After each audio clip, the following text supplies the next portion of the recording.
about an approach and an example that will help you with the how convincing question that you can find on the Elizabeth paper during your assessment.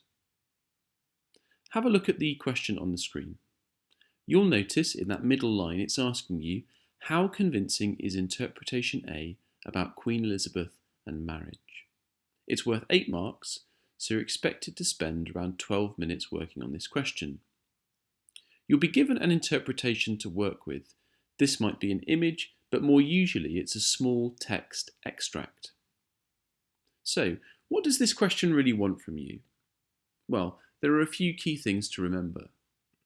Firstly, this question wants you to put together 2 developed explanations that show ways in which the interpretation can be viewed as convincing.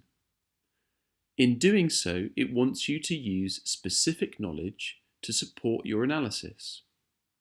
And then finally, having provided 2 developed explanations, it wants you to provide a conclusion with an overall decision. Now, sometimes this question can be a bit deceptive, because rather than asking how convincing is the interpretation, what it's really asking you is, why is this interpretation convincing? Therefore, your response should aim to show why the interpretation is convincing, rather than how it might be limited. Although it's phrased like an evaluation question, really you're trying to confirm that the interpretation is valid. So here's a good sample of an interpretation that matches up to the question you've seen on the previous screen. You might want to pause the video here just to take a quick read through it.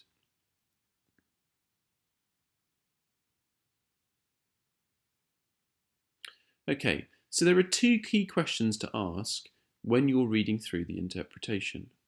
Firstly, what is the overall view of the topic that the interpretation is providing? Secondly, what are the different claims that the interpretation makes about the topic? Think of these as the building bricks of the overall viewpoint. What are the 2 or 3 different smaller claims that can be found that in total add up to the overall interpretation? Now, again, you might want to pause the video here and just see if you can identify some. Now, let's assume that we've read the interpretation. In the blue here, you can see 4 separate smaller claims that this interpretation seems to be making about Elizabeth and marriage. These range from the fact that despite pressure from her council and marriage negotiations with several suitors, all were rejected, all the way down to the idea that Elizabeth outlasted the problem of marriage. Those 4 claims are the kind of smaller claim that you're going to want to analyse and explain in your response. The overall view of this interpretation is, of course, that there were many reasons why she did not marry, and ultimately that these reasons were not always the same, but they changed as her reign developed. So the reason why she rejected someone at the beginning of her reign might be different to why she rejected a different suitor later on.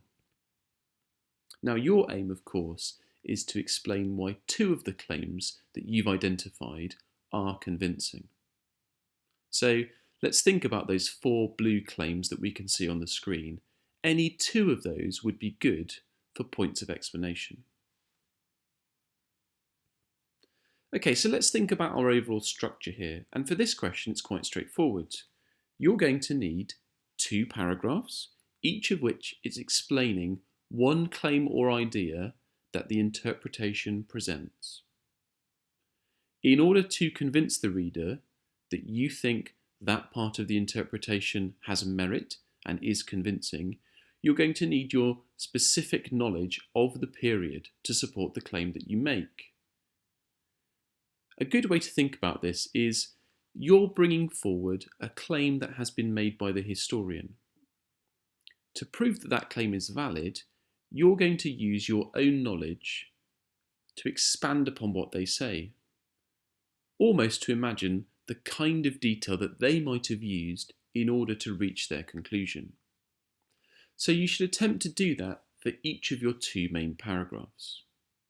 Following this, you should conclude with a 2 to 3 sentence decision. You should briefly explain why overall the interpretation can be viewed as convincing. And here it's sometimes useful to focus on the overall viewpoint that the interpretation provides. Okay, so just before we conclude and you head across to the hub and maybe take a look at a sample of a full mark response, here are some common questions. The first one is, can you get into level 4, which is 7 to 8 marks here, with only one of the claims being analysed? And the answer is, of course, no. The mark scheme tells us that our answers at level 3 and level 4 provide 2 points that the student finds convincing and analyses them.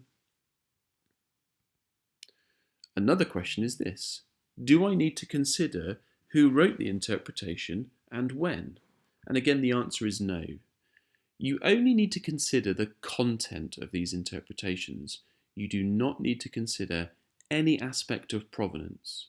So, when the interpretation was written and who it was written by has no bearing on your analysis here. The next question is as follows: should I show in what ways the source is not convincing? And again, the answer is no. Remember, this question is really asking you, why is this a convincing interpretation? You won't be marked down for mentioning limitations, but it is going to soak up some of the time that would be better spent either putting together a conclusion or alternatively working on a different question. And then finally, what about criteria? Should I use them? Now, there's no requirement for you to state that you are using a criteria, for example, accuracy, but it's highly likely that as you prove how convincing a particular claim is, you are going to be attempting to show that it is, in fact, an accurate claim. And you're going to do that, of course, using your own subject knowledge. But when it comes to criteria, you don't have to explicitly mention that you're going to use them. Okay, I hope that introduction has been useful, or at least a reminder of how best to approach this question. You can find a fully worked example on the hub, probably underneath where this video is, and it will show you the different key components in action for a successful response. Good luck for this question.